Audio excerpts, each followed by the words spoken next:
मेरे प्रिय बच्चे, खामोशी लाखों शब्दों से भी ज़्यादा गहरी हो जाती है। क्या तुम जानते हो कि जब तुम खामोश रहते हो तब तुम्हारे भीतर कौन सी ऊर्जा उत्पन्न होती है? मेरे प्रिय बच्चे, मैं जानता हूँ कि तुम मुझे ही याद कर रहे थे और मुझे याद करके तुम प्रार्थना कर रहे थे उन आशीषों का जिसकी वजह से तुम्हारे जीवन में प्रसन्नता आई। तुम एक छोटी छोटी खुशियों के लिए भी तरस रहे थे। तुम्हारे जीवन में तुम्हारा जो भी सच्चा हितैषी मित्र बना, वह भी तुम्हारे उन पैमानों पर खरा नहीं उतरा जिसमें तुम्हारी मित्रता लिखी जा सके।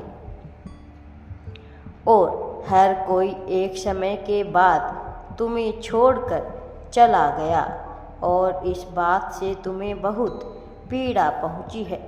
जब मनुष्य को धोखा मिलता है तब उसके अंदर जो पीड़ा उत्पन्न होती है वह ब्रह्मांड में गूंज कर रह जाती है।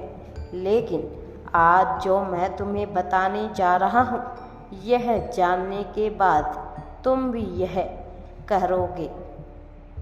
तुम्हारे भविष्य में तुम्हारे लिए क्या क्या योजनाएं गढ़ी गई है, इसीलिए तुम्हारा इस संदेश को सुनना अत्यंत ही आवश्यक है। मेरे प्रिय बच्चे, अब घबराओ नहीं, चिंता मत करो, आगे बढ़ो। मेरे प्रिय बच्चे, तुम अब पीछे नहीं हट सकते हो। जब तुम सुबह उठोगे कल, तब तुम्हें यह एहसास होने लगेगा कि तुम्हारे जीवन में सब कुछ बदल गया है, सब कुछ नया हो गया है और इस नवीन शुरुआत तुम्हारे जीवन में होना बहुत ही आवश्यक थी। जब रात्रि को तुम सोने जाओगे तो यह सोचना कि तुम्हारे अतीत का अंत आज रात के मध्य कैसे हो जाएगा और कल का सवेरा सूर्य के साथ नई प्रतिभा संपन्न का असर अवश्य ही लेकर आएगा। तुम्हारे जीवन में तुम्हें बिना बताए कुछ ऐसा प्रवेश करने वाला है जो तुम्हारे मन को प्रसन्नता से भर देगा और तुम्हें पूरी तरह से हैरान कर देगा। अपने आप को कमज़ोर मत होने देना। मेरी योजनाओं पर अपना पूर्ण विश्वास बनाए रखना। मैं जानता हूँ तुम्हारे जीवन में कुछ ऐसी महत्वपूर्ण घटनाएं घटित हुई है जिन्हें तुम भले ही देख नहीं पा रहे हो, जो तुम्हारे हृदय पर बहुत बड़ा आघात बनकर बैठे हैं, जो तुम्हारे मन पर एक बहुत बड़ा बोझ बनकर बैठे हैं।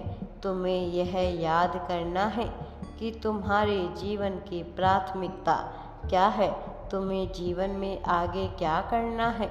जो तुम्हारी प्राथमिकता पर है, जो तुम्हारे भविष्य की आवश्यकता की प्राथमिकता पर है, क्या उसका विचार करना आवश्यक है या फिर उन चीज़ों का जिनमें तुम जरा भी परिवर्तन नहीं कर पाए।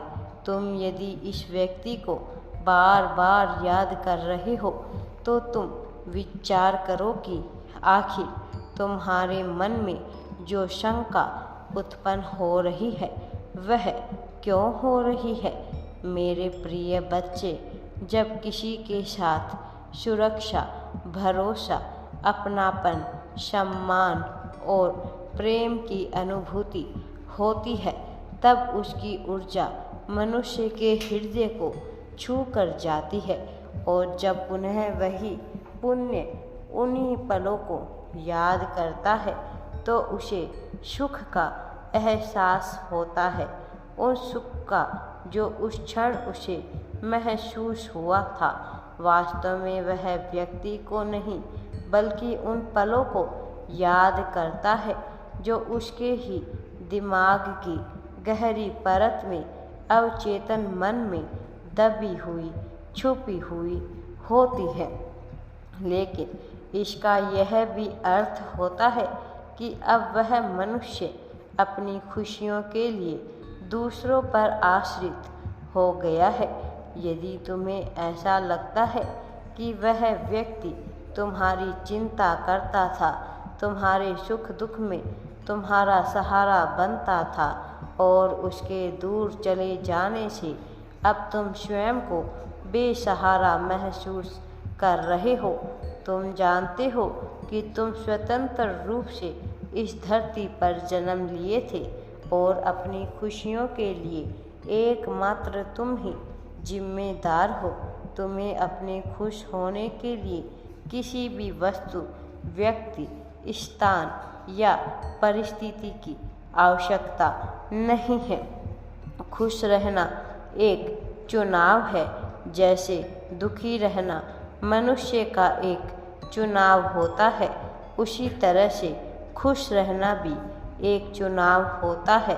बस मनुष्य को यह समझने की आवश्यकता होती है कि वह असहाय नहीं है, वह अकेला नहीं है।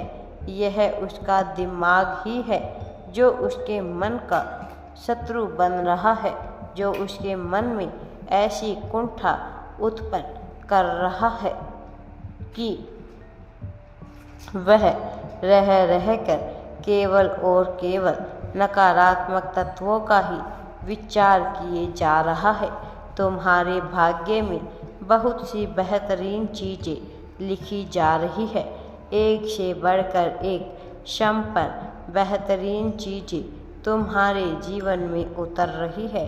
लेकिन भीतर का तूफान शांत हुए बिना बाहर की शांति का अनुभव नहीं हो सकता। बाहर की शांति तुम्हें ना वस्तुओं से मिलेगी, ना ही किसी व्यक्ति से मिलेगी, ना स्थान से, ना पद प्रतिष्ठा सम्मान से मिलेगी। जब भीतरी मन में शांति उत्पन्न होगी, लेकिन तुम्हारे मन में बहुत बड़ा तूफान जन्म ले रहा है।